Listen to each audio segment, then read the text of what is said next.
ত্যাগ আর ভ্রাতৃত্বের উজ্জ্বল মহিমায় উদ্ভাসিত হলো পবিত্র ঈদুল আজহা। এই ঈদ আজহাকে নিয়ে সাধারণ মানুষ কি বলছেন, শুনবো তাদের মন্তব্য। এটি নিউজের প্রতিদিনকার আয়োজন। আমাদের কথা অনুষ্ঠানে আপনাদের সবাইকে স্বাগত জানাচ্ছি। আমি আমিনুল ইসলাম। সাধারণ মানুষের কথা শোনার আগে এই বিষয়টি নিয়ে একটি নিউজে প্রচারিত একটি রিপোর্ট দেখে আসছি।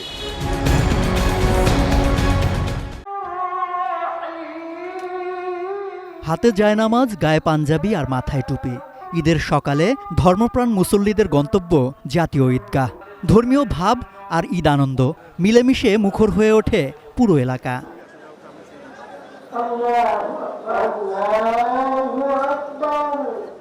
সকাল ঠিক 7:30 শুরু হয় পবিত্র ঈদুল আজহার প্রধান জামাত। এতে ইমামতি করেন জাতীয় মসজিদ বায়তুল মোকাররমের খতিব মুফতি মোহাম্মদ আব্দুল মালেক। জামাতে অংশ নেন রাষ্ট্রপতি, প্রধানমন্ত্রী, মন্ত্রিপরিষদের সদস্য, কূটনীতিক, উচ্চপদস্থ সামরিক ও বেসামরিক কর্মকর্তা সহ নানা শ্রেণী পেশার মানুষ।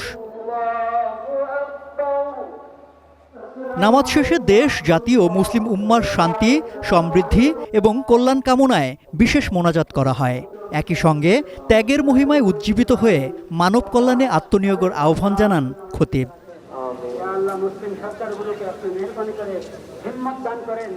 জামাত শেষে একে অপরের সঙ্গে কোলাকুলির মধ্য দিয়ে শুভেচ্ছা আর ভ্রাতৃত্বের বন্ধনে মিলিত হন সব বয়সী মানুষ। খারাপ জিনিস আমাদের বুথের মধ্যে আছে, সেগুলো আমরা আর ধরবো না, বা সব কিছু একসাথে মন থেকে এগুলো বাদ দিয়ে দিব।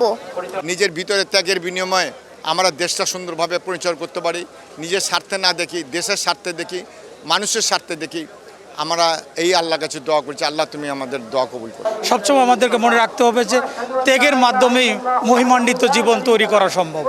ছোটবেলায় আমার বাবা আমাকেও দূরে ঈদগাহে নিয়ে যেত এবং আমি আমার বাবার একমাত্র সন্তান হিসেবে বাবা এই জিনিসটাও খুব এনজয় করতো। তা আমিও আমার সন্তানকে চেষ্টা করি জাতীয় ঈদগাহে প্রতি বছরই আমি নামাজ পড়ার চেষ্টা করি। সবাইকে ঈদ মোবারক। ঈদ জামাত নির্বিঘ্ন করতে জাতীয় ঈদগাহ ও তার আশপাশের এলাকা ঘিরে ছিল কঠোর নিরাপত্তা ব্যবস্থা। আইন শৃঙ্খলা বাহিনীর পাশাপাশি মেডিকেল ও স্বেচ্ছাসেবী দলও ছিল সক্রিয়। ত্যাগের মহিমায় উদ্ভাসিত হয়ে ঈদুল আজহার জামাতে অংশ নিয়ে সকল বৈষম্য ও ভেদাভেদ ভুলে সাম্য আর মানবিক মূল্যবোধ প্রতিষ্ঠার প্রত্যয় ব্যক্ত করলেন মুসল্লিরা। জাতীয় ঈদগাহ থেকে সম্রাট আনোয়ার, এটিএন নিউজ, ঢাকা। দর্শক, এতক্ষণ রিপোর্টটি দেখলেন। এবার চলুন শুনে আসি সাধারণ মানুষের মন্তব্য।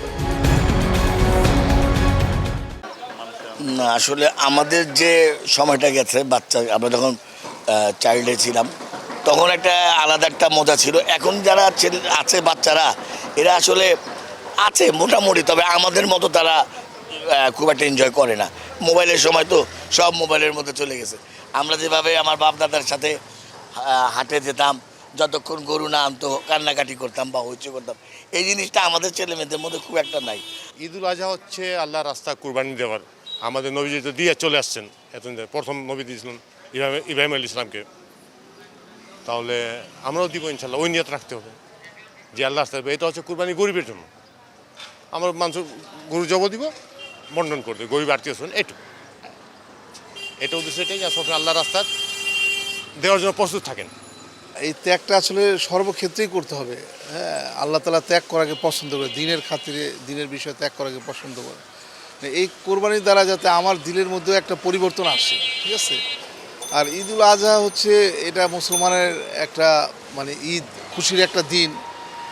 এই দিনটা সবাইকে এরকম ভিতরে, আমাদের ভিতরে যার যেরকম মনোমালিন্য আছে, হিংসা বৃদ্ধি, এগুলোকে ভুলে যায়। এই দুটো ঈদের মাধ্যমে আমরা মানে মুসলমান ভাই সবাইকে এরকম আপন করে নেওয়া, ঠিক আছে। আল্লাহর জন্য কেউ যদি কাউকে আপন করে দেখে, আপন করে নেয়, তো এটা আল্লাহ তাআলা এই আমলকে বড় পছন্দ করে। হ্যাঁ, পার্থক্য অনেক আছে। আমাদের সময় তো মনে করেন প্রচুর গরু জব হয়তো, কিন্তু এই বছরটা 50% হয়ে আছে, কারণ অর্থনৈতিক অবস্থা খুবই খারাপ, যে কারণে কোরবানির হার কমে গেছে। আর আগে যে একটা স্বাদ ছিল, ওই জিনিসটা, যে একটা আনন্দ ছিল, ওই জিনিসটা এখন আর নেই। আমাদের সময় একটা আনন্দ ছিল অন্যরকম। মাংস খেয়েও স্বাদ পাওয়া যেত, এখন মাংস খেয়েও স্বাদ পাওয়া যায় না। সমস্ত কিছু ইঞ্জেকশন ব্যবহার করে, অনেক কিছু ব্যবহার করে, ও স্বাদ ওই আনন্দ অনেক কমে গেছে, অনেক। এই কোরবানি ঈদটা হচ্ছে গিয়ে যে মনে হচ্ছে গিয়ে যে আমার কাছে মনে হয় যে একটা মানুষ মানে মরে যাওয়ার পরে, ঠিক আছে, মানুষের নামে কুলখানি করে, উমুক করে তুমুক করে, খাওয়ার পরে বসে হাত মুছে ভুলে যায়, একটু যে প্রার্থনা করব যে ব্যক্তি মারা গেছে, তাই কোরবানিটাও এরকম মনে হচ্ছে যে এটা একটা ওই যে হজরত ইব্রাহিম আলাইসাল্লাম, ইসমাইল আলাইসাল্লাম এদের অনুসরণের মাধ্যমে যে এই কালচারটা ওগুলো নাই। কিভাবে বড় মাংস পাবো, আমার হাড্ডি কম দেওয়া দিছে, আমার হাড্ডি বেশি দিছে, মাংস পাই নাই, হ্যাঁ, মানুষের ভিতরে আর কি এই ধরনের জিনিসগুলো আর কি। ব্রাহ্মণবাড়িয়া থেকে আপনাদের সবাইকে স্বাগত জানাচ্ছি। আমি পীযূষ কান্তি আচার্য। ত্যাগ আর ভ্রাতৃত্বের মহিমায় পালিত হলো পবিত্র ঈদুল আজহা। এ বিষয়ে শুনব সাধারণ মানুষের কথা। ব্রাহ্মণবাড়িয়াতে আনন্দ এবং ভ্রাতৃত্ববোধের মধ্যে ঈদুল আজহা পালিত হয়েছে। তবে পাশাপাশি ঈদুল আজহার অন্যতম একটি অনুষঙ্গ গরিব এবং অসহায় যারা আছে, সুবিধাবঞ্চিত, তাদের একটি হক কুরবানির চামড়ার অর্থ। আমরা দেখেছি যে কুরবানির চামড়ার যে ন্যায্য মূল্য সেটা নিশ্চিত হয়নি। এটা খুব দুঃখজনক। অনেক উৎসাহ উদ্দীপনার মাধ্যমে কিন্তু ঈদুল আজহা পালিত হয়েছে বাংলাদেশে। এই সারা পৃথিবীতে যে অর্থনৈতিক যে মন্দা চলছে, এই মন্দা কাটিয়েও কিন্তু বাংলাদেশে অত্যন্ত আনন্দের সাথে ঈদুল আজহা উদযাপিত হয়েছে। তার একটাই কারণ, আমাদের যে অর্থনৈতিক মূল চালিকা শক্তি আমাদের প্রবাসীদের রেমিটেন্সের কিন্তু আমাদের বাংলাদেশ কিন্তু এখন এই সুন্দরভাবে এই ঈদ উদযাপন করতে পেরেছে। এই জন্য আমরা আমাদের আত্মীয় স্বজন, বন্ধু বান্ধব যারা প্রবাস আছে তাদেরকে আমরা ঈদের শুভেচ্ছা জানাচ্ছি। ঈদ মানে খুশি, ঈদ মানে আনন্দ। এই ত্যাগের মহিমায় আমরা পবিত্র ঈদুল আজহা উদযাপন করেছি। ঈদুল আজহার উদ্দেশ্য হচ্ছে কি, আমাদের মনে যে পশু আছে তা কুরবানি দিয়ে আমাদের সকল ধর্ম বর্ণ সবার সাথে মিলেমিশে একসাথে দেশটাকে সুন্দরভাবে এগিয়ে নিয়ে, সেটাই হচ্ছে আমাদের ঈদুল আজহার মূল লক্ষ্য আমি মনে করি। ত্যাগের মহিমার পবিত্র ঈদুল আজহা উদযাপিত হয়েছে। এই নিয়ে কুমিল্লার সাধারণ মানুষের মতামত জানাতে আমাদের কথার আজকের পর্বে কুমিল্লা থেকে যুক্ত আছি আমি হুমায়ুন কবির জীবন। জানাবো তাদের মতামত।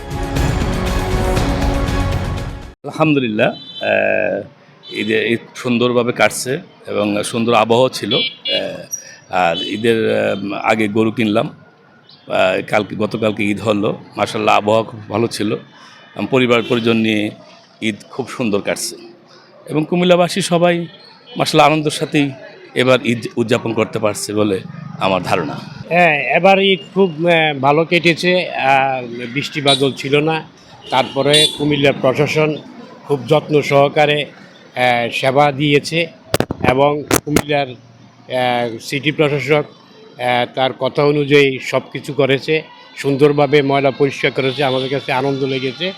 আমাদের কুমিল্লার যে সুন্দর পরিবেশের মাঝে যে ঈদগাহ জামাত করার আয়োজন করেছে সিটি কর্পোরেশন, ওইখানে নামাজ পড়লাম। আল্লাহর রহমতে সুন্দরভাবে ভালো পরিবেশে পরিবার নিয়ে কোরবানি দিলাম।